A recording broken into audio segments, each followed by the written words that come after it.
அன்பும் பண்பும் பாசமும் நேசமும் நிறைந்த நட்புகளுக்கும் உறவுகளுக்கும் என் இனிய காலை வணக்கம். இன்று ஒரு குறள். குறள் எண் அதிகாரம் 16, பொறை உடைமை. குறள் எண் 151.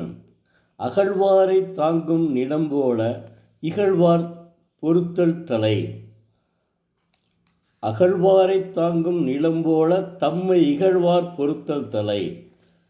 தன்னை வெட்டுவோரையும் விழாமல் தாங்குகின்ற நிலம்போல தம்மை இகழ்வாரையும் பொறுப்பதே தலையான பண்பாகும். மனிதனுக்கு கூறிய அறிவுரைதான் திருக்குறள். அவர்தான் தெய்வப்புலவர். தம்மை இகழ்வாரையும் பொறுத்து கொள்ள வேண்டும் என்று வலியுறுத்துகிறார். நாமும் தம்ம நிகழ்வாரை பொறுத்தல் தலையாகும். நன்றி. மீண்டும் நாளை பார்ப்போம்.